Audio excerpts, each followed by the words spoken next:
Okay. Good, good. Can you guys hear me all right, first of all? Yes. Good, good. Got some new names in here. Welcome if you're new. I've been trying to pop in and say hello in the chat, but as we grow, it's going to be increasingly hard for me to do that. I'm going to always do my very best. For those who don't know me, I am Scott Beck, and I'll be your host primarily. Steven, you do, man. You are solid. We have an amazing crew of veterans here in the group. Okay, let me see. Let's get a welcome screen here. And we'll start talking. Miguel, did you stay in XLE? Get the bounce today? Sure did. Yeah. I love it, man. I love it. You held strong. That's good. That's developing trading skill right there, right? That's developing trading skill, is building your tolerance of being able to sit in a trade. It's going against you. You're like, hey, it's okay, right? I love it. Hi, Dan. Good to see you. Good to see you. Okay, now you should see my screen. And I'm going to go ahead and start the recording. Now, if you didn't know, if you ever can't get into Discord, the simulcast backup is happening. It lags a little. The audio's not as good, or the quality's not as good. But if it's something, right? So if you ever can't get in and you want to watch live, you can just pop over to YouTube, go to our channel, get into the live. Bingo, bango. Excellent. Hello, Billy Ray. Good to see you, my friend. Love it. Let's go. Welcome to the Market Watch Group. This is our trading foundations. These are the working sessions. Why do I call them working sessions? Because way back when, we would actually go through formal presentations. We did a couple of cycles on our trading fundamentals series, or trading foundation series, and we did a couple of cycles on options. All of that is available to you. I'm going to show that to you here in a second. I'm going to spend a little time. We have this broken up into two parts. We're going to go until about 6:45 my time, whatever the 45 is where you are. Take about 5 minutes, and then we'll get back on for another 40, where we'll, just kind of resume. But we're going to do what we've been doing, and we're going to keep it basic and intro level. We're going to make sure we're really, touching all the fine points in this first part. In the second half, we might go into strategies or different things, a little more advanced. That's the agenda for now. I do want to talk about trading plans. I do want to talk about record keeping, just simply because it's ongoing. I'd love to talk about trades. We're going to pull up XLE because that's one that's on. We're going to talk about FAST because that's one that's on. But if you have a trade, if you have a trade you're in, if you have a trade you just closed, if you have a trade you're thinking about, and you're willing to share, and right, some people get a little bit like, oh, I don't want to share my trade. Everyone's going to be like, oh, what were you thinking doing that? No one's going to think that. We don't judge trades here. We learn from trades here. That's what we do. Right? And the old saying about there are no stupid questions. I disagree. A stupid question is one that goes unasked. That's stupid. You have it in your mind. Ask it. I'm not calling you stupid. I'm trying to encourage you to ask your questions. Get some dialogue going here in the community, in Discord. Today, Miguel said, is this the right place to talk about a trade? The answer is anywhere is the right place to talk about a trade in our site. Anywhere. Put it in there. Whatever it is. It'll pop up. Start a discussion. Whether it's about a chart, whether it's about a specific trade, whether it's about a strategy, what doesn't matter. You are in a safe place, surrounded by like-minded traders, and that's a rare thing to find. And we know that, and that's why we're very specific in how we've cultivated it and how we're going to maintain it. But I definitely, Steven's been around for a while, talked about, what is it going to look like when we really start getting that interaction, and we're seeing it. Steven, do you agree? I think we're seeing it. Okay, let's hit it. My name is Scott. I'll be your host. It's really kind of like a best friends club, if you think about it. I mean, I don't want to be presumptive, but I do now consider you all part of my best friend club. And I fully expect that to be reciprocated, of course. Disclaimers, be careful. We know the drill. Be careful. It's on you. You know what you're doing. You know how to control risk, or at least you're going to learn. Lee, were you on a trip? Are you back? Were you marrying somebody? One of your daughters getting married? Tell me what was going on. Something was happening. Let's go talk about this platform. Lee, you need to come to the cocktail hour and catch us all up on what the hell's been going on. What about that? Okay, this is that one I've been showing. If anyone hasn't seen that, it just happens to be up. This is job openings. And this is one that they keep talking about because they're like, oh, it's dropping so fast. It's the worst it's been in 3 years, is what they say. 3 years. If you did marry your daughter, congratulations. I hope it went well. I swear that's what happened, but I could be wrong. If I'm way off, I apologize. If I'm way off, I apologize. This is 3 years ago. We were at the highest it's ever been. Of course, it's come down considerably from there, right? Of course it has. Now we're down here, but look at down here compared to 2019, right? 2019, 2018, that was good times. Was anyone trading in 2019? Great year for trading. Fabulous year. Interestingly, it was one of those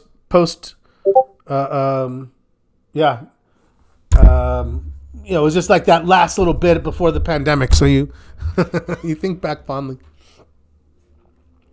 Okay. But yeah, I don't see this as weakness. I see that as a return to normalcy, right? A return to normalcy. Yeah. Okay. Let's keep going. Let's keep talking about it. Throw out what you think we should be talking about, and let's make sure we touch on it. I just want to kind of let's just catch up. We haven't talked since yesterday morning. Consumer confidence came back better than expected, right? Better than expected right there. Home prices have stabilized, and job openings were actually stable. I don't see. I mean, that's the thing, right? Yesterday, if you read the news, they were like, oh, not yesterday, today. What did they say today? It's in here. My days blend sometimes. I saw something about it.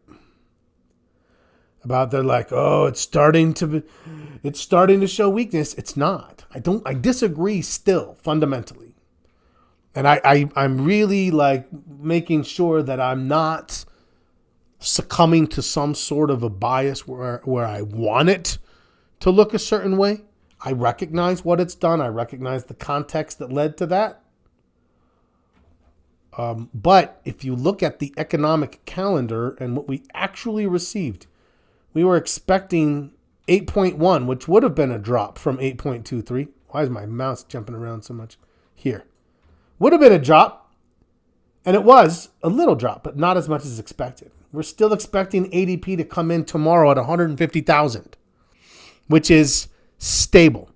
If we were at 100 or less, I would expect we're going to start shrinking if we're not keeping pace, right, with just normal attrition. Then we keep coming down. I need 3 weeks above 270, 260. 3 weeks.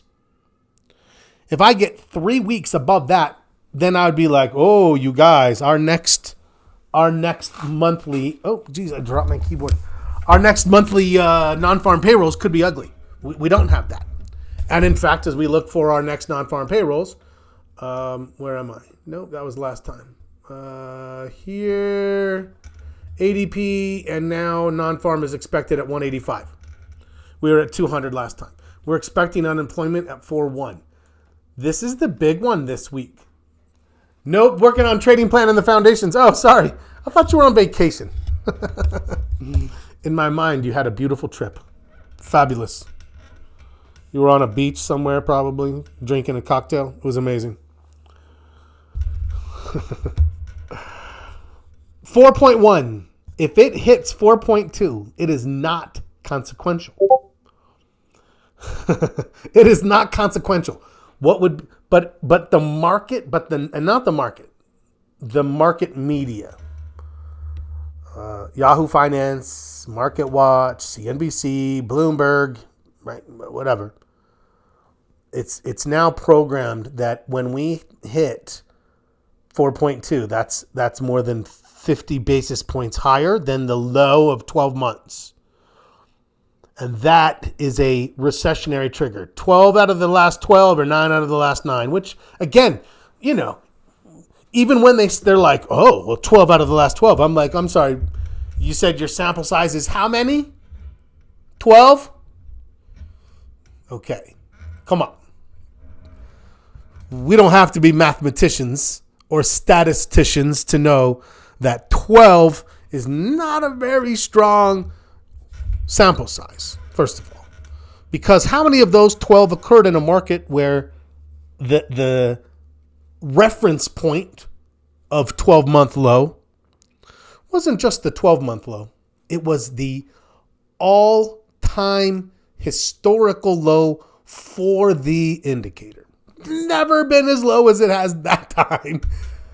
And now we're saying, hey, if it gets a half a point above that, we think that's it. We're in a recession. No, not for me. Don't listen. We're going to hear it. I promise. You're going to see. My prediction is going to come true. That's something we should be focused on. Let's talk about today, though. Let's talk about today. I still think Bank of America looks like it's setting up. We've come down. We've held above the 50. This old level right here looks good. I think that looks good. I'm still thinking, yeah, we have trades coming. Citigroup's already moved. As has what was the other one? AXP. Yeah, let's go to the market first. Let me get back to 6 months. Okay, so how are you trading? That's the first thing. How are you trading? Now, that's a loaded question. Under control? That's a good answer. Under control? Trading well? I'm trading well. How are you trading? We talk about the professor and the chimp and the computer. And there was an interesting part in that book where they said it's actually quite easy to know when the chimp's in charge, right? We're always talking about keep the chimp away from the keyboard. How do we know if the chimp, the illogical, the irrational, the fearful, the panicky, is in charge? Ask yourself this question. How do you feel? And then follow it up with this question. Is that how you wanted to feel? Right? Meaning, are you controlling that? Did you establish that? It's a good series of questions to do a very quick, in control assessment. PayPal had good earnings and jumped. I mean, it's tough. You guys know I'm not going to trade the earnings, spectate them. What did the market do today? We tested down at this low. We tested down, and then we rallied all the way back up. Now, let's zoom in a click or two. Volume. Volume was 46.8, and average is 46.6. So that's not an above average day. So it's not an above average day, and I also want to point out that the sellers failed. They were down here, and then the buyers got it back up. So a lot of that was late momentum. And we said, what are we looking for here? We're looking for this to move and maybe hiccup. And we've got to be ready to trade these along the way expecting that the next move is coming out of here, right? Or else, if it does come out of here, you're a spectator. You're just going to watch. And I think to myself, well, we're bullish enough that we should be more than a spectator. Let me show you this real quickly. This will be new for some of you. This is our weekly posture. Every week, where'd my posture go? I'm like, wait. This is our weekly posture. Every Sunday, what we do is we go and we analyze the market. There it is. And we score it. And we have 6 different components that we score. Each one is scored individually. We don't let them bleed into each other. Objective analyses. And this scores our market for us. And you can see the total is a 10, but we really never get above or below 7s, right? That's kind of when you're like really cooking. So, between 1.5 and -1.5, that's kind of your neutral. 1.5 to 3, -1.5 to -3, that's your slightly bullish, slightly bearish. Anything above 3, we're bullish. Anything above 3, we're bullish. When we're 5, 6, 7, we're more strongly bullish. And you can see, back here in July and in June and in May, strong. Even in May, when the market went into a little bit of a consolidation, we never really dropped out of bullish. We went to slightly bullish for a minute. That's where we are right now. Is we've diminished for 2 straight weeks. We've diminished, but that doesn't mean we think the sky is falling. We're still 3.75. I'm still, hey, this is a good bullish market. A lot of that was volume. As that volume starts to dry up, that's gonna start to ease back and move towards buyers. The volatility, we'll go look at the VIX. We'll see what that tells us. But I feel good. And I feel good enough that I put bullish trades on, and they're both still on. Let's take a peek at those. Questions, comments, or concerns about anything we've said so far. So again, if you've missed, one of the things that we've been doing is we've been correlating this market to a couple of previous. So we're saying, what does this look like? Well, right now it looks like this. That was what we were looking at. That was comparative to when the market dropped to about a 2.75 or so, right? Like this.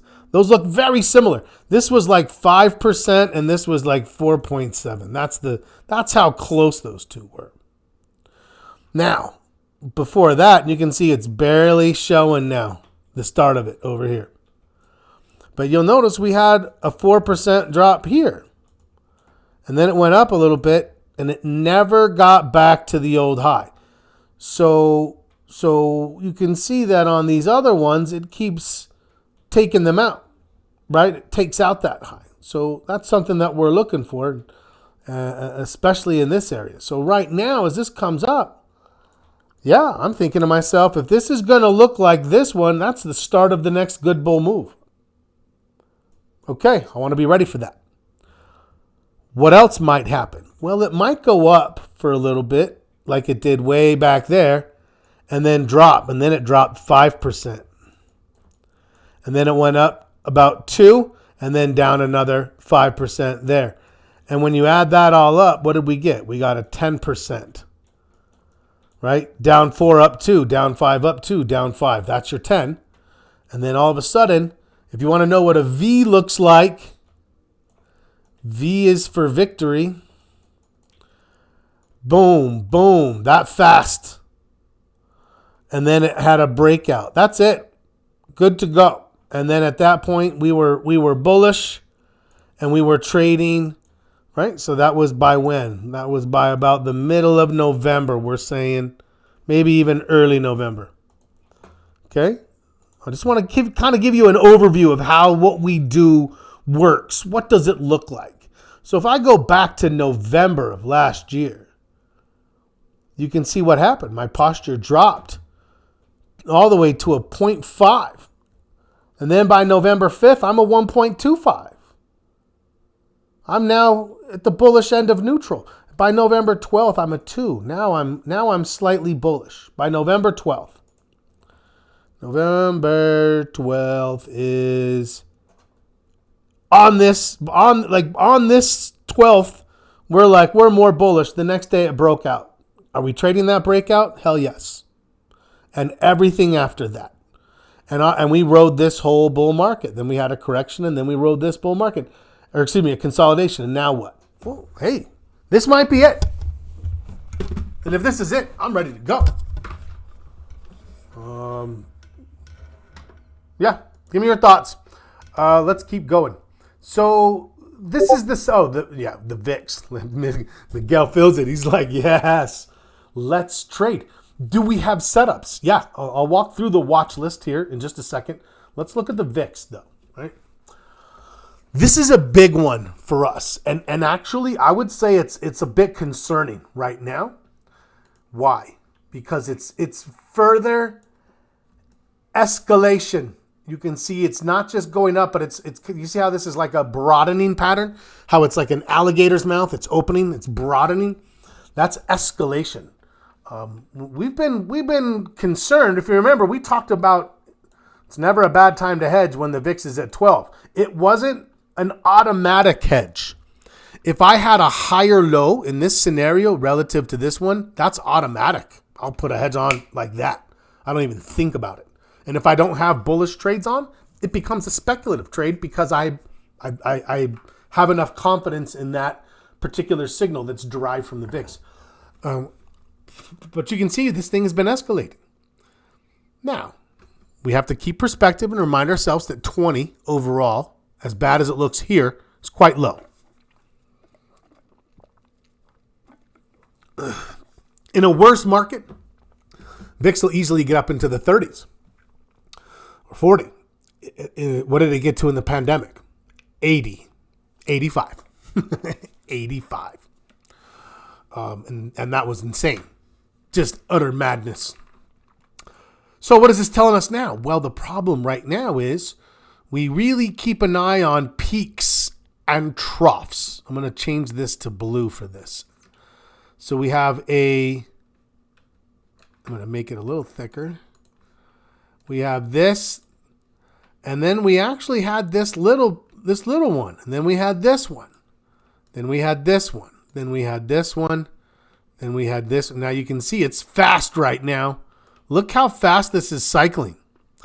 Bing, bing, bing, bing. And right now it's showing a higher low. If I had a hedge, which I've had one still, I would keep it. I'd still want to be hedged. This is concerning. It's also appealing because I know that if this comes up and it moves a little bit and then it rolls over, that is a lower high. And that's actually quite a bullish signal.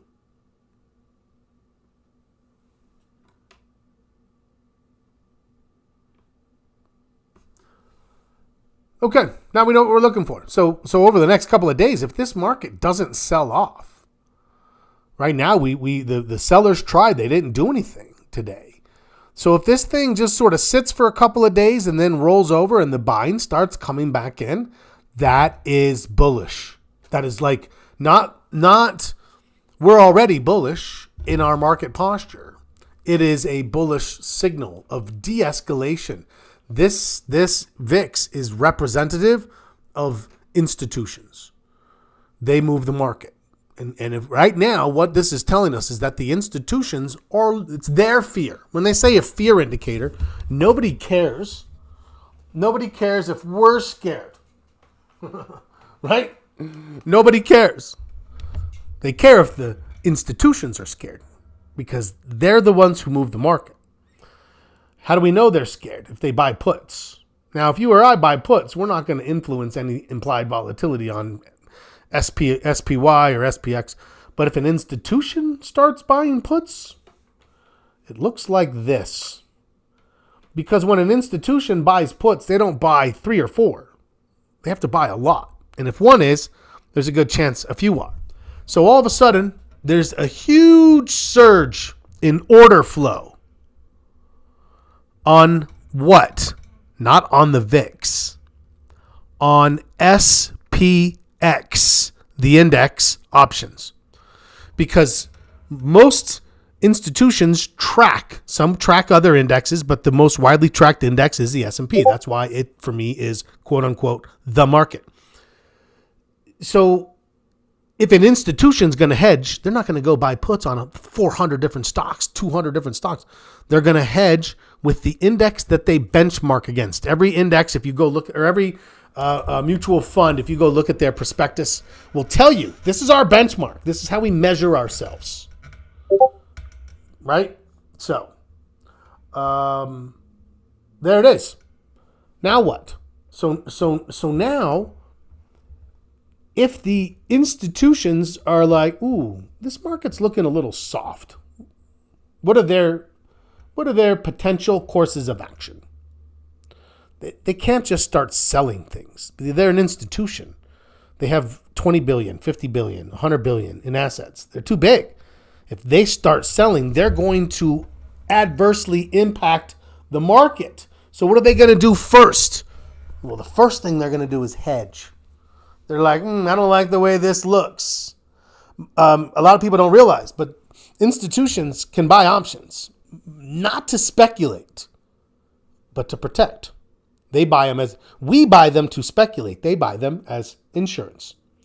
And so as an institution starts buying it, now imagine you're a market maker. You're just, right, for weeks. Look at this. You're just like, just moving along, not a lot of action. And then all of a sudden, now we pay attention to that right there. We say that's breaking the consolidation. You could actually even draw this down for a downward. Either way, it's breaking at the same point. Breaking the consolidation. Well, that means something is happening. What's happening? The institutions just had a surge of put buying. We know because the market makers are quickly raising their prices to a point that they hadn't in weeks. And you can see that from that first area, it's only gotten worse. Okay, so it's escalated. Now, once we make sure that we consider the perspective, the context, and we think, well, it's still below 20 and 20 ain't so bad. Then we start thinking, well, now I'm looking for de-escalation. Let me back this up a little bit. So you can see the concept of de-escalation here. That was attractive. You can actually see it over here. Boom. That one. I'm gonna draw a pink line. Right. Probably a little back from there. Right in there. And right in there. And I'm gonna go to the SPY. And let's see how we would have done. Do we like that signal? Do we think, yes, I think that would be a market I would want to trade in. Woo. What gave us that? A really nice VIX confirmation telling us that it was just a blip, relax. That's what we're looking for. Okay, thoughts? That was my big reveal. You remember that show Extreme Home Makeover, and they're like, move that bus. That's my big reveal when I look at the VIX and then I switch it to the SPY and it looks like magic, because it is. Where's Glenn when I need him? Glenn's like, I don't know about the VIX. And I'm like, Glenn, I'll convince you that the VIX is magic. It's there could be dark forces at play. I'm not 100% sure. I just don't ask questions. But there's magic in this indicator. It is an inverse correlation, Miguel. 100% correct. 100% correct. And it's funny because you'll hear people and you'll say, what do you know about the VIX? And they'll be like, oh yeah, the VIX, it's kind of like a put call ratio. And then you remember, wait a second, Scott says anytime someone describes something with kind of or sort of at the beginning, absolutely do not listen to what they say after that point. Right? It's kind of like this. Nope. It's not at all like that. It has absolutely nothing to do with a put to call ratio. It has everything to do with order flow and increased demand. And it's recognizing whose demand is doing that. And it has just as much strength the other way. So the de-escalation is what we're looking for right now. You can kind of see what we were looking for in the blue. So right now we're saying, hey, if the VIX, gives us a lower high, we're thinking that's going to give us a signal right there, just like these other ones did. Okay, is the VIX, I know it might be brand new for some of you, and you're like, wait a second, Scott, you said this was the beginner's class. I know, but the VIX is so critical to what we do and how we look at the market. Because remember, and this has changed. When I started 25 years ago in trading, we commonly referred to institutions as 80% of the market. It's now 90. Right? 90. And people think, oh, what chance do I have? And I'm thinking, I love that. I would be fine if it was 97 and it's like we're the 3% resistance, la resistance. Because the institutions are slow. And slow creates opportunity if you're fast. That's our advantage. Right, I believe to be successful, we should be able to be very succinct in describing how we expect to succeed. I coached soccer, both of my kids in soccer growing up. My son is now about to finish he's going into his senior year in college. He plays at the Montana State University. But coaching them, it was an interesting thing because I believed you could assess the quality of a team by just pulling a kid aside in practice and say, hey, how do you expect to score goals? If they don't know what they're doing, they're going to give you a kind of sort of answer, right? And if they know what they're doing, they're going to be in a system that works. They do it over and over, right? And I think that's how I want my trading to be. This is why. This is my advantage. This is how I'm going to press that advantage. This is how I'm going to see the opportunities that come from that. Yeah. Okay. Let's talk about. Anyone have questions about context? Like, do you feel like it helps trade when you have a better sense of overall, just like what are the conditions of the market? I always believe that's, again, it's 80 to 85%, right? We know that all boats rise or fall with the tide. So let's look at the boats we've been looking at. Fastenal was one, right? We look to put this on coming out of this turn.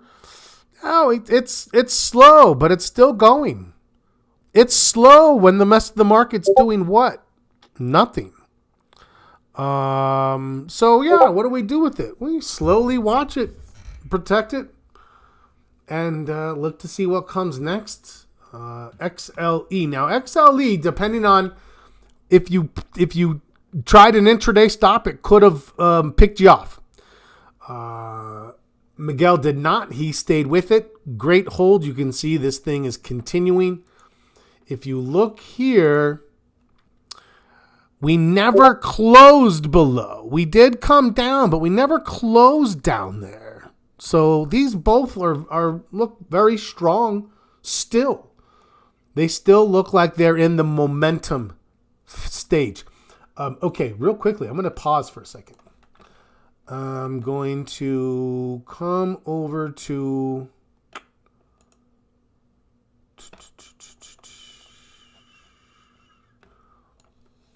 I'm going to pull this over. This is my Discord. We're down here in the Market Watch meetups. I want to point this out to all you newies out there. Trading Resources group downloads.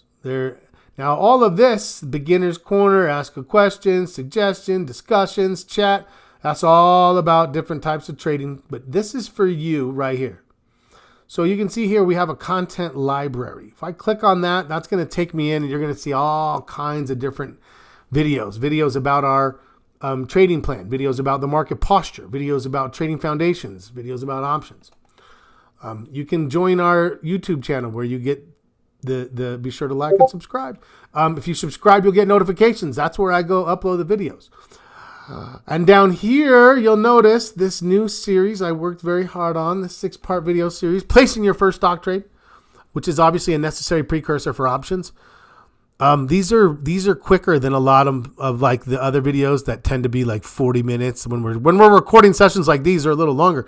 These are like 12 to 14 minutes, really highlighting what we're trying to do on a trade by trade basis. You can see choose a stock, prepare, execute, manage, and after the trade. The other thing, if you're new, is go to your downloads here because you need to get a trading plan. You need to get a market posture log. You need a stock log. You need an option log. All of this you need. You can go get the historical market posture so you can get caught up. And you can come in here and get the current watch list, the group watch list, which we're about to go through. We might not get through it before our break, but we're just going to take a quick 5-minute break here in a little bit and transition to the second half because I know some people are still coming later. So we want to have a little bit of a formal transition. Let me know if you have any questions about that. But what I would challenge you to do is just pop around. And as you pop around, say hello. Say hello, introduce yourself. People are doing it. It's amazing. Great energy. We really want to maintain this energy of an openness, willing to discuss trades, to share knowledge, etc. Okay. Move this back and make sure I'm seeing where we are. Okay.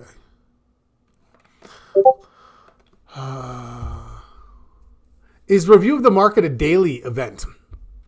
That's a great question, Bob. So not in the context that we do our posture, right? The posture we look at like sector rotation over multiple time frames. We look at major market over multiple time frames. We look at a 3-year weekly chart, right? So some of that stuff I don't really care. But and if I were to show you, let me show you two things. First, let me show you, this is our trading plan.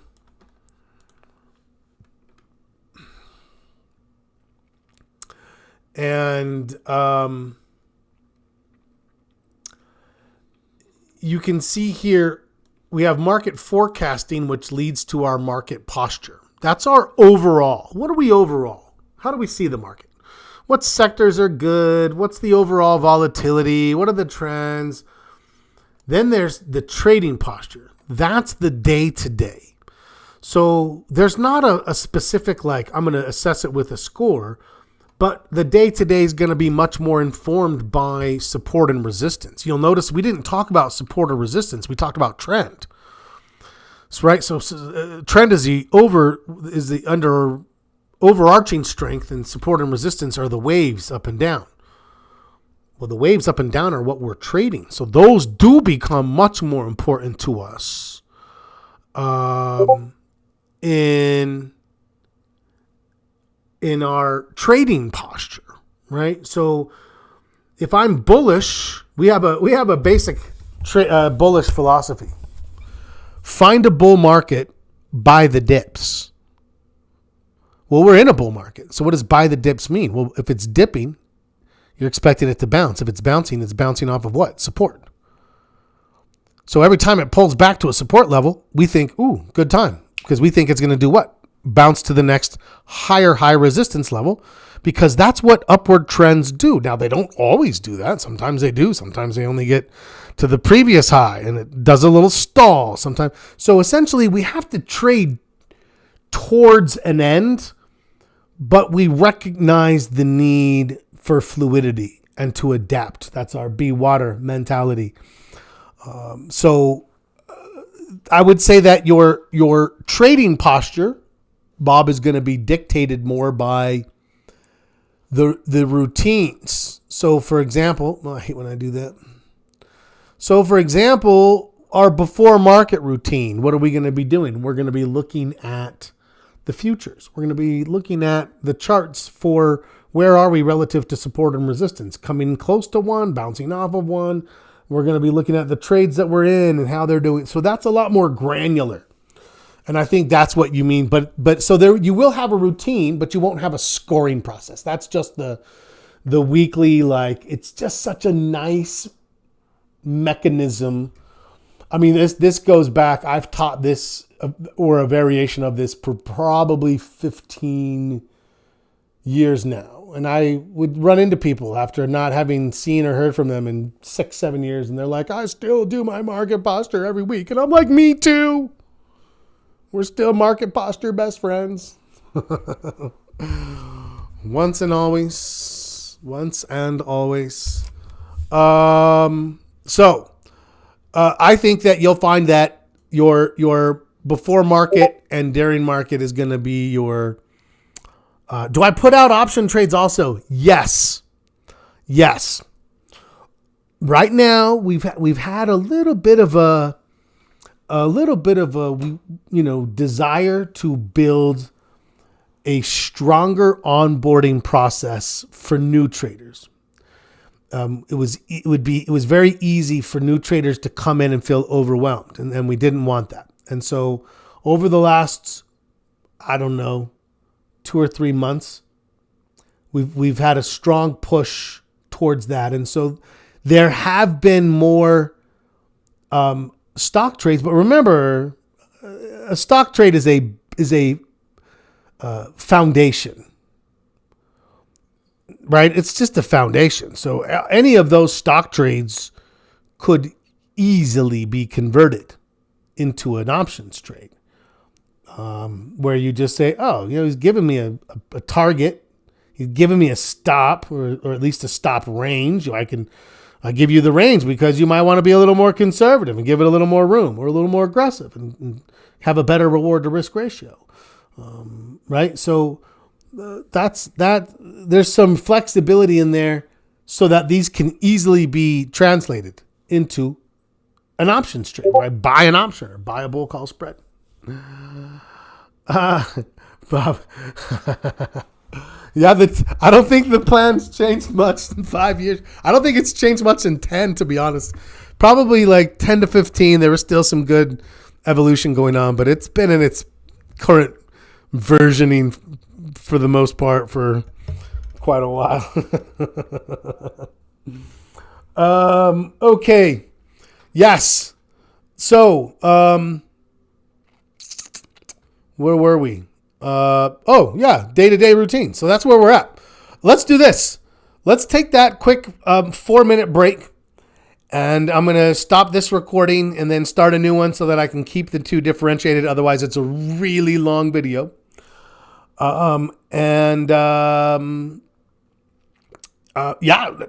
even right now, PJ, like we can go build I'm thinking about a trade on BAC. So when I'm thinking about it, I can start setting the trade up now. I can start thinking about what would the option trade be. So let's do that. We're going to go through the watch list. When we come back from our break, we're going to go through the watch list. We're going to pick at least one. We're going to go through a stock setup, and then we're going to talk about how would we translate that to an option. We're going to use the Thinkorswim platform. That's the model that I'm on, so be aware of that. So, okay. Let's take that break. I'm going to put my mic on mute so you don't hear me getting up and going to refill my water. But we'll be back here. Let's call it. We'll call it 4 minutes. 8:51 Eastern time. See you in a few.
Okay.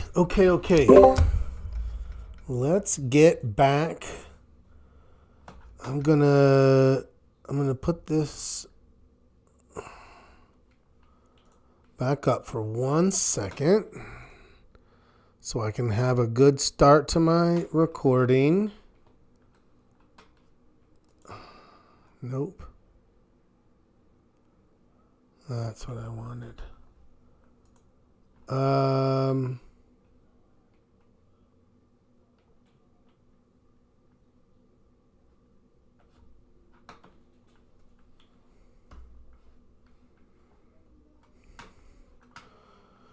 Okay.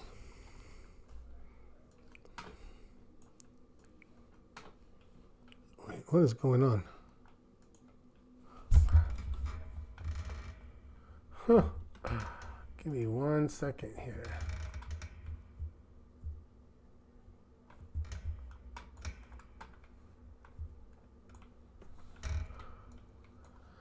My monitor just did a weird thing on me. Okay.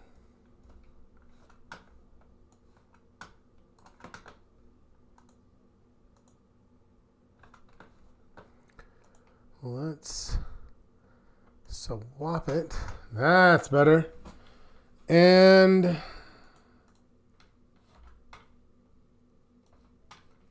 there we go. Perfect. Welcome out, everyone. Some of you are new. Some of you have been just taking a break, and some of you are watching at home for the intermediate session. Welcome to the Market Watch Group Trading Foundations working sessions. We're switching to more intermediate. Although if you came for beginners, you're going to be just fine. I promise. We're going to go through the watch lists. That's a regular routine. We're going to start by finding a trade that looks tradable for a stock. That's regular. Then we may look at what the option would be. So nothing here is like, oh, I should leave because this is advanced. No, 100% not. You should stay, participate. This will be very beneficial. My name is Scott. I'll be your host. It's approximately 8:50 p.m. Eastern. Here's the disclaimers. Keep in mind, as always, we're not brokers. We're not advisors. We don't give advice or recommendation. And this group and service is for education and illustrative purposes only. Let's go to the platform. So where were we? If you're just coming, we had a great discussion just on context.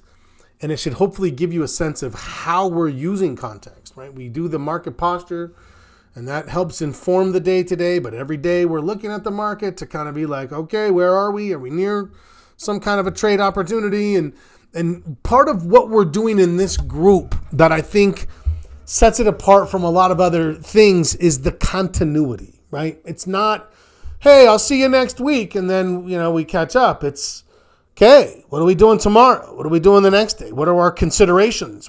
It's Friday. What are we thinking about? It's the end of the week. What do we do on Sunday to get ready? What do we do Monday, right? And it should help you to feel like, okay, right? There's a lot going on. That's why we write it down. There's just a lot of moving parts. But can we do this in an hour a day? It's 5 to 7 hours a week? Yeah, absolutely. Can you figure out ways to even do it less than that? You can. I mean, a lot of people are here. Why? Because they like the challenge that comes along with it. Am I wrong? I mean, you tell me. Okay. Well, let's get into it. What are we going to do now? We're going to go to the watch list. So our context is we're still bullish. Our context is that we feel like this market is in a potential consolidation that could be ready to bounce. And I want to be ready for it. If it does, we already went through a couple of the trades that came out as alerts. XLE, that trade's doing well. It's profitable. FAST, it's minimal, but it's working, right? I mean, it's working minimally when a lot of what the market's done in the last few days has not worked at all. So, well, we can live with that, right? Well, let's get to the watch list. What are we going to do now? So first and foremost, this will help you to get a sense of what's on the watch list and why. So Apple always will be on my watch list. Always. Because it's just such a big piece of the market. We have to watch Apple. I would say Apple looks tradable up here. And then I have this. So on Thursday, it's going to release earnings.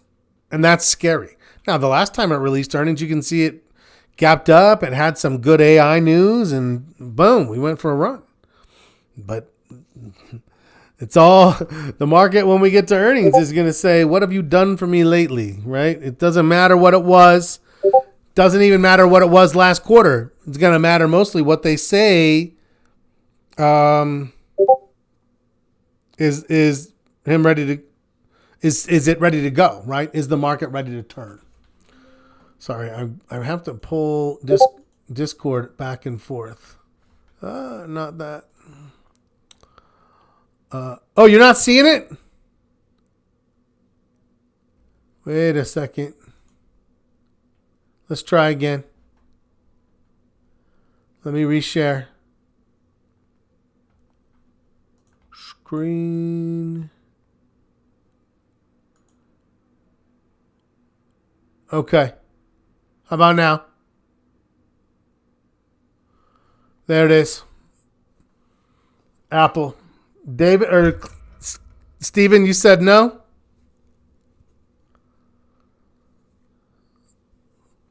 Okay, if you're not seeing it, you might need to go into the speakers area and click on the screen button in order to pop it up. And then you have the ability to pop that out and maximize it. So you should be able to make what my screen is now maximized on your screen. What do I like about Apple? I like the trend. I like we just had a higher high. We're making a higher low. I don't like the earnings. So for me, it's a pass. Amazon. Amazon is still in this consolidation is literally, it opened above it. It's right back in it. Earnings are right here. There's nothing here yet. We're going to be patient. AXP. We said AXP. We had signals in financial starting last week. Right? And now it's moving. That's one financial. Then there's this financial. Bank of America. Steven can tell you what a nice Bank of America trade can do if you catch it right and ride it. Yeah? And so, is this ready to go again? It's set up. The stochastics down there is starting to trigger. Honestly, all I'm waiting for is a little bit of price action. So there's a very good chance this is a morning trade alert based on the work that we do here today. If we start to build this, let's keep looking though.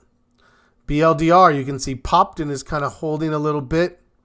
Citigroup, Citi turned, I would say Friday. Pulled back yesterday, back moving again today. Citi's viable. Caterpillar's having a hiccup. I liked Caterpillar. I actually ended up going with Fastenal. I'm trying to remember what. I was very close. Like I was building the trade on Cat, and then I'm like, I'm trying to remember what gave me that. Can't remember now. Something. Son of a gun. I should have wrote it down. Fastenal, though, turned out to be the right horse, at least for the time being. CCL down here. This is Carnival Cruise. It looks pretty iffy to me. Maybe. Colgate Palmolive had a nice little pop. Now it seems like it may go into a pullback. Okay, so you might be wondering, Scott, does that equal a break of the consolidation? Nope. I need 2 more of those so that it gets up to here, bing, bing. And then that's the go. For now, not yet. ConocoPhillips kind of died. XLE was a much better choice, and now we're coming into earnings.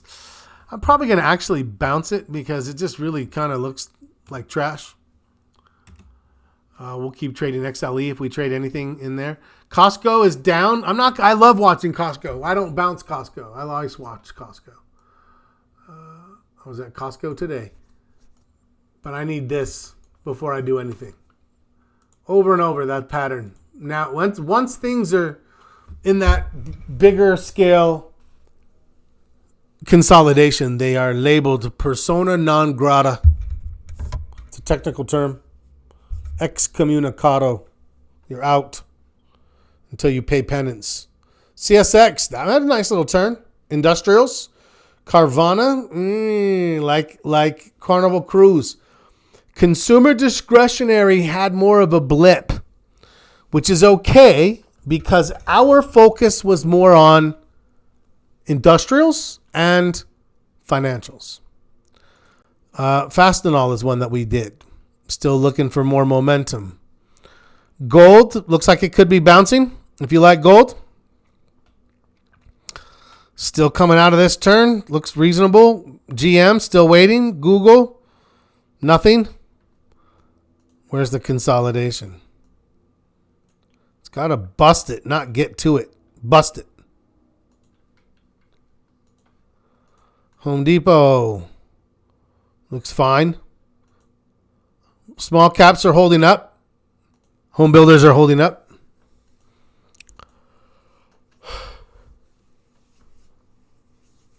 Coca-Cola. Yeah. Anyone trade that second move? I mean, it was kind of like midstream pushed by earnings.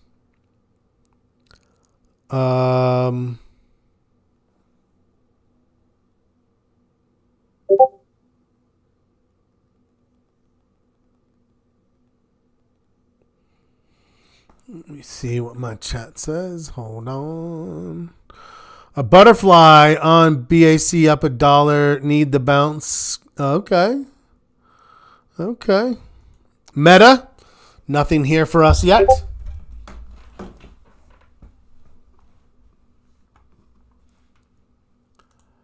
MMM. Big surge on earnings from 3M.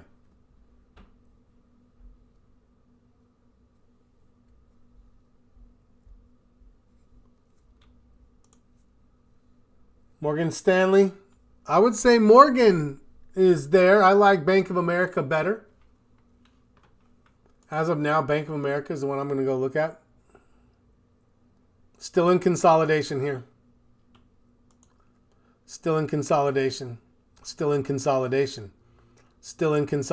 They got beat up, man. 7% today. Now I think it's overreacting, but we don't look to move until we're done overreacting, right? JP Morgan, did I say I don't like it or do I not have it? Looks like I don't have it. Let's take a look. I'm open to any financial, to be fair. Yeah, I like it a lot. I think it looks great. Looks great 2 days ago, just like Citi did, right? So, yeah, let's put it on the list. Looks fantastic. Financials is a strong place right now. I want to be trading where strength is. PLTR. Yeah. Remember what we said? Where we're like, we don't want to trade. We don't want to be the best house in a neighborhood that's starting to burn. Because we just can't be all that sure that the fire is not going to spread all the way over to where we are. Right? QQQ in consolidation. Excommunicado. SPY is as well. TJX. Actually, that looks buyable to me.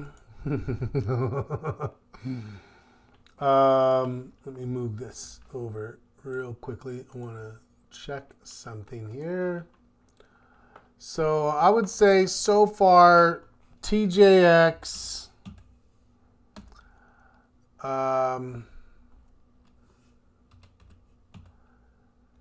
TJX.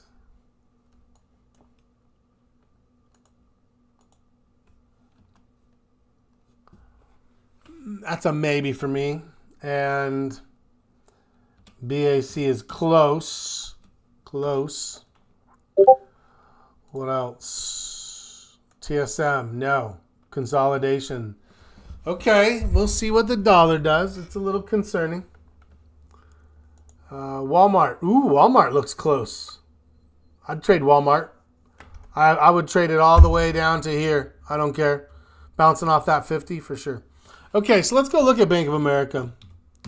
I would say Bank of America and what was the other one?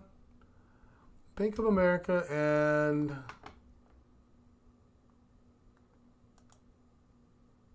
no, what was it?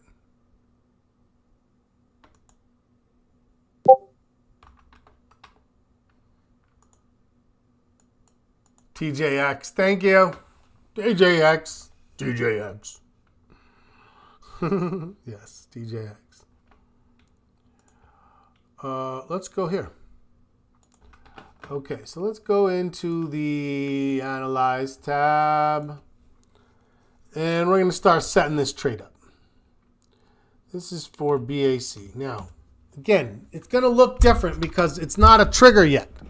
So we have to recognize that whatever work we do now is preliminary and that it's going to have to be adjusted by the time we actually get a trigger. This is not a, oh, but you said. No. Preliminary. What is this? Preliminary. One more time. Preliminary. Okay. So preliminarily, what are we thinking? Let's get that chart back up. BAC. Okay. So we'll call that support. I mean, I would probably want to be in by here. And if that's the case, I would probably actually, no, let's see. Maybe by there. Somewhere in there is my entry. And there, whoops, there's my stop. So that would be, now, I'm not entering anticipatory right now. If this were a market that we were a 6 or a 5, and I had this where it's sitting on support with that stochastic starting to turn, I would anticipate. I'd be like, yeah, let's give it a shot. Let's take it. See how it does. Right? But with the market having eased up a little bit, I am now going to say, I want confirmation. So confirmation is going to be when this thing turns up here. So let's say 41.90. 41.90 with a stop loss at the low here is 40.81. Let's go 40.41.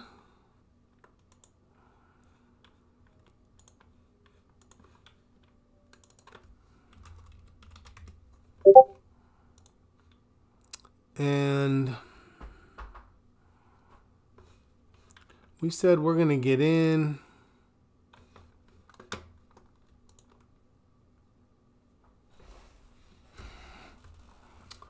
If I could close in. Yeah, I can close in. For a second here. So 41, we're going to call it 41.85.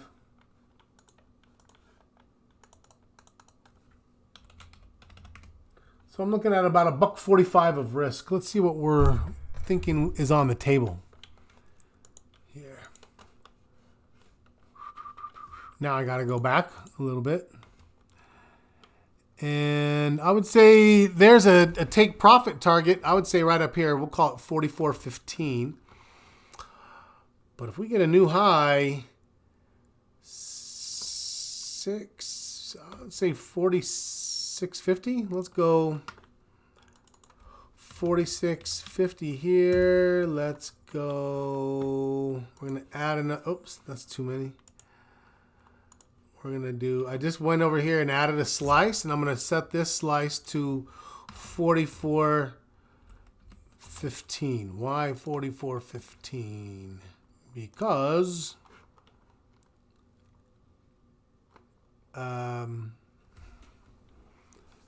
It's this. Actually, I'm gonna just 44.15. This old high. Preliminary target. What do we have now? I have a stop. I have a target. I'm gonna reorder these. Let me show you some cool things here. I'm gonna reorder. So now stop, entry first, and then ultimate.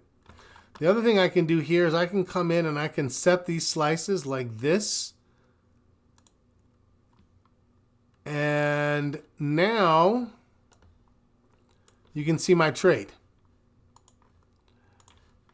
Entry, stop, first target, ultimate target. That's the trade. Now, you can see that we're looking for some momentum. It's going to be tough.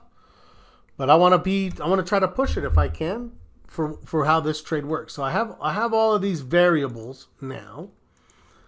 And now I can come in here and start playing around with what a trade might look like. Let's start with the stock. I just came up to this ask price right here and I clicked on it. And you'll notice what it did was it came down and gave me a buy order, buy 100 shares.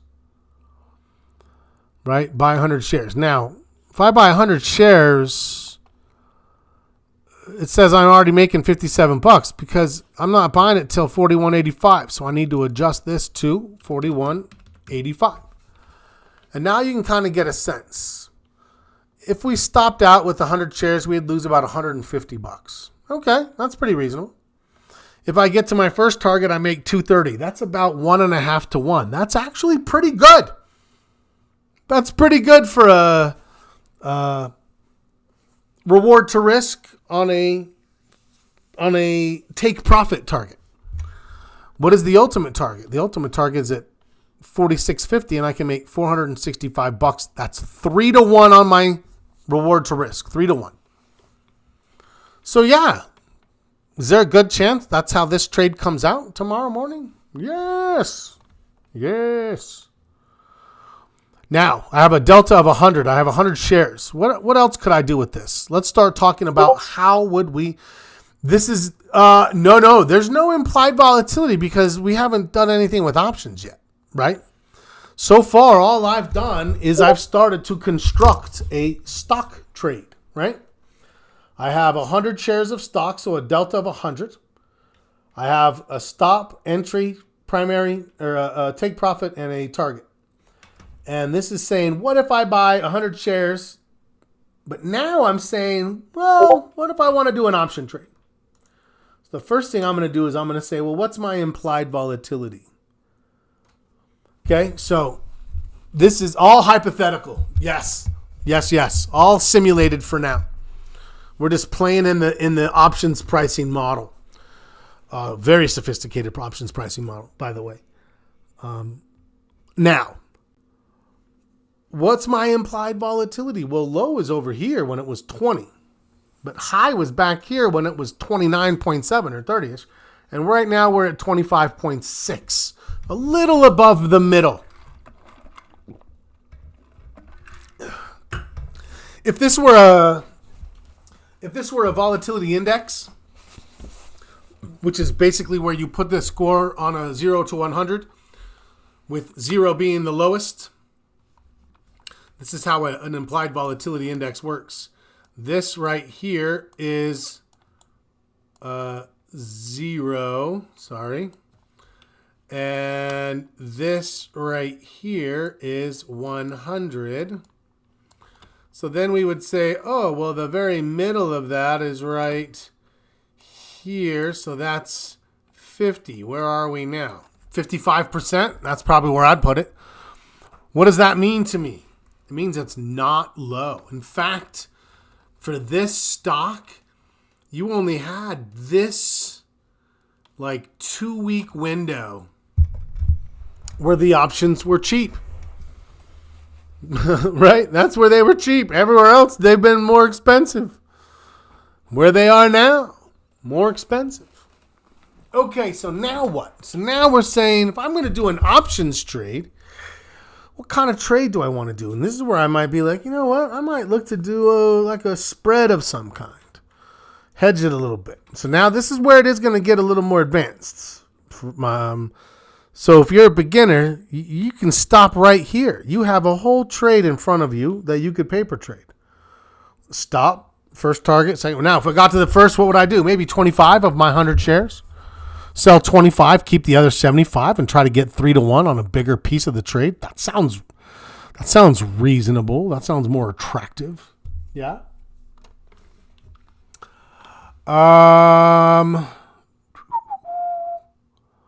Okay. Let's do an option. I've got 17 days. Let's see what we think about a bull call spread for 17 days.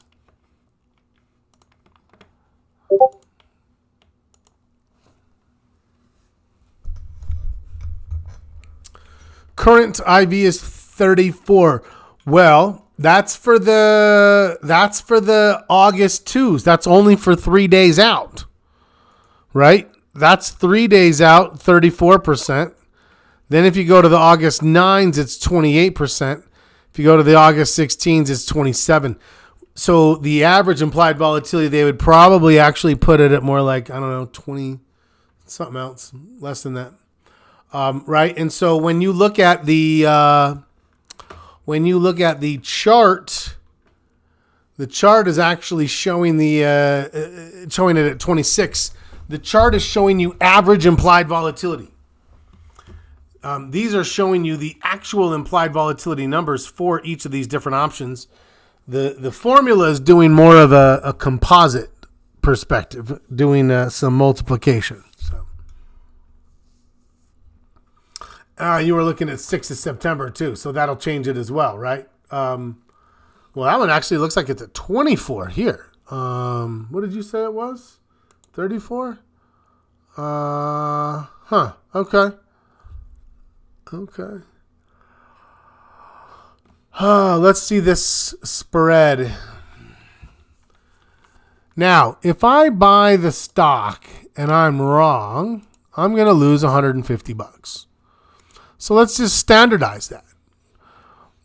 That means I should only do 5 contracts. Because if I do 5 contracts and I'm wrong, I'm going to lose $155. If I'm right, I'm going to make, $350 to $420. So it's very similar to what the stock trade would be, but it's cheaper.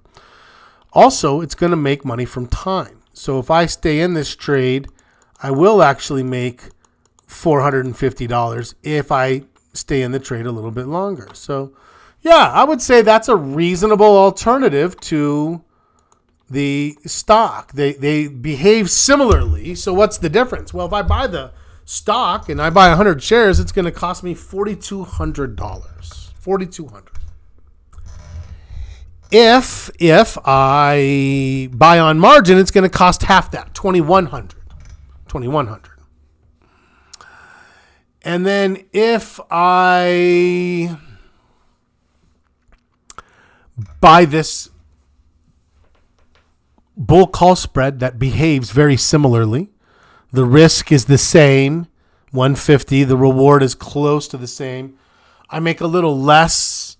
at the primary at the full target, but I make a little more along the way. There's a little more cushion on this. So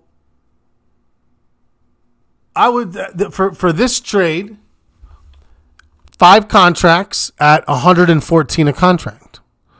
So $570. So you'll notice that what the options did, I'm basically trying to build the same trade. I'm trying to have 150 risk, 450 reward. But as I move through these strategies and I move from a stock at 4,200 to a stock on margin, which is 2,100, to a bull call spread, which is 570, you can see it's making better use of my capital. Overall, if I'm wrong, I don't expect to lose more than $150. right? So, yeah, thoughts, questions, concerns. There's a very good chance that I'm going to actually put this out as a stock trade and as a stock trade and a options trade in the morning. Why not have both, right? Absolutely. Absolutely. Give me your thoughts. Does anybody have any questions? 171.79. What is that number showing? 171.79. Why am I not seeing that number? Is there under a column that it's under? What column is that under? 171 under Delta. There you go. I see it now. This is the position Delta. What that's telling me is essentially what this number would be if I were to take the date back to today. Bing. Oh no. Yeah, they're close. I'm not sure why it's giving that difference right there, actually. That's the delta of the position. So you can see the first one where we buy 100 shares. What is the delta of the short arm? Let's see.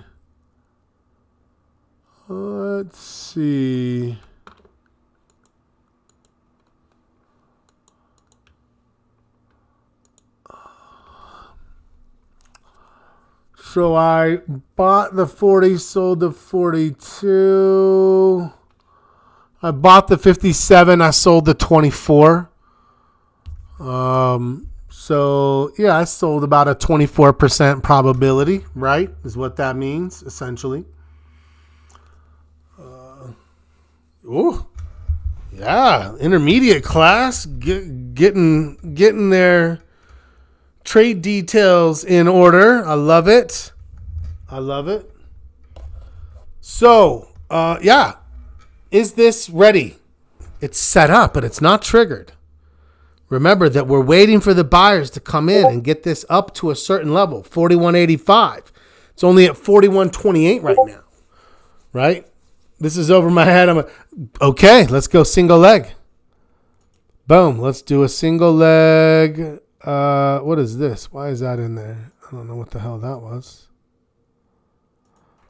Let's go for a single leg. I'd probably go further out in time. I don't want delta or theta to eat me up. So maybe I'd go out to the August, 30 days. And now I'm going to buy an option. One single option. Would you set an entry for the spread as you would on a stock trade? You can. And yes, I would. So you can do a conditional order that says if BAC goes at or above 41.85, buy this spread. Now, I would only do that with extremely good liquidity, but we do have extremely good liquidity in BAC. Although these don't look great right here for some reason. Maybe let's go out to the Septembers are much better. Let's go out here to September, and let's just buy. I'm going to go. Now, if you look at this $40 strike, 28,000 contracts of open interest, 28,000. Right now, it looks like it's 15 cents of spread, but I guarantee you it's going to be 2 to 3 cents spread. So let's pull this one up. Okay. Now, first things first, we don't want to lose more than about $150, so I can only do like 2 of these.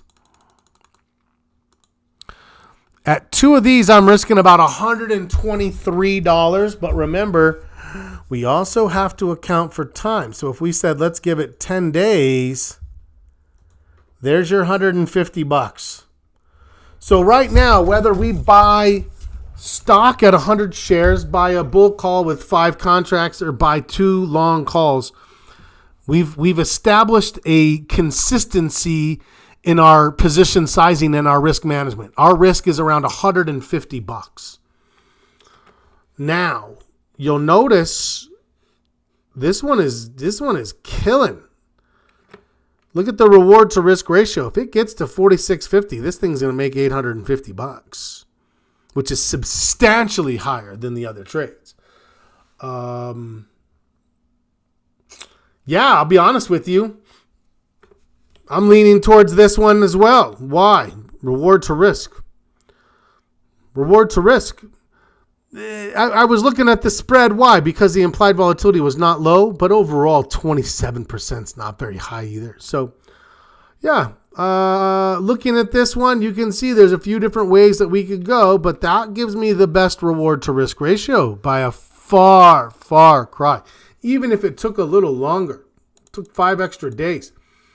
If it gets to that first target, I'm making $400. That's almost as much as the other second target. If it gets to the second target, I'm making over 800. So this one gives me a very strong reward to risk ratio.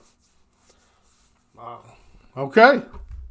So what did we do? We took the stock. We identified all our levels: stop, target, time frame. We talked about where would the entry trigger be. We talked about where is a take profit level? We talked about how would I do the stock? How would I do an option? How would I do a spread trade? What am I leaning towards? If I don't know any options, I'm going to do the stock. If I'm going to do some options, I would probably lean towards the long call. Now, what's the cost? Remember that 5 contracts of the spread was around 570. 2 contracts of this spread puts us around 480. So it's also the cheapest from a cost-wise. Now that means with an options trade, we can't lose more than we put into the trade, but we can lose everything that we put into the trade. That one has the least amount in the trade. Woo! We covered a lot of ground today. What are your thoughts? I'm sure for some of you, you're like, yeah, this is a little over my head. Don't worry about it. We've all been there. There have been so many times where I'm in a trading presentation early on and I'm like, this is over my head. It's good. It's why no stops? Well, now there is a stop. The stop is at 40.41, right? That's this one here. That's the if I'm wrong level. Now, whether you make that a hard stop, a conditional stop, a mental stop with an alert, everyone trades a little differently that way. But the only way, Dan, that we can have an ability to quantify our risk is if we know where we're wrong. If I don't know where I'm wrong, how do I possibly know how much I stand to lose? So we will always draw a line in the sand, and that line in the sand is, our sanity check to some extent. So, yeah, I would say that I'm probably going to put this out tomorrow morning prior to starting the webinar, and then we'll see if it fills, if we get filled on it tomorrow. So this will be a fun one to watch. If you're not live trading, at least do it on paper, right? At least do it on paper. Is there a video explaining what we just went over? Yes, like what we just went over for the stocks. Everything we just did here is in the stocks classes.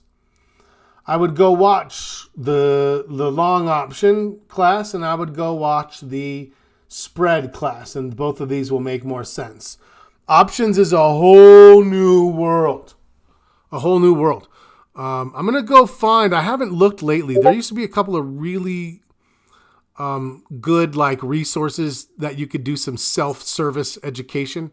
The OCC, the Options Clearing Course, had a good one, and the SIBO, Chicago Board of Options, but they both started charging for theirs. So, will I share this video? Both of these videos will be posted. Where will they be posted, you might ask? Well, let me show you. I was having a really clever moment, and I said, what if we had a place that we could put our recordings? And now what? Now there's a voice channel for just recordings, and I'm going to post them there. I don't email the foundation's recordings. I only post those. The 4 main, the Sunday, Monday, Wednesday, Friday, those will get emailed. The Tuesday, Thursday, we don't email them. We just post the recordings on Discord. So you can go back and watch them there. Is there a video on the analyze button? Oh, you can go into YouTube and you can actually be like, Thinkorswim Analyze, and you can play with that a little bit. We don't have any specific to that, but we use the analyze button all the time. All the time we come into the analyze, for sure. Do I routinely put a stop on the bull call or roll them if trouble? What about a stop on a long call? Yeah, I typically will have some sort of a mechanism to close the trade. Not always hard stops. If nothing else, I'll at least trigger like an alert that makes me come look. Then I'll watch the close. And if it closes like it's going to stay down, that was what I did with XLE, right? It was just like, hey, but by the time I got to the end of the day, it's like, oh, we're okay here. Didn't need to do anything. So that's what I would be looking for there. Man, woo, that was an amazing set of questions, you guys. What a blast tonight was. I had an absolute amazing time. And I will tell you that every trade that we've put on in the group or on the alerts I've taken, I love them. This is exactly what we should be doing. All right, I got to run. It's good to see you guys. Go get some sleep, and I'll see you in the morning. We're gonna pick back up 15 minutes before the market opens, 9:15. We'll catch the futures. We'll see what they look like, and then we'll just kind of prep this and see how this trade looks like it's going to go. It's amazing. Love it, man. So much good energy. All of you. This is where we'll meet again, PJ. You know it. You guys are bringing such amazing energy. I love it so much. So thank you. Have a great night. I'll see you in the morning. As always, happy trading.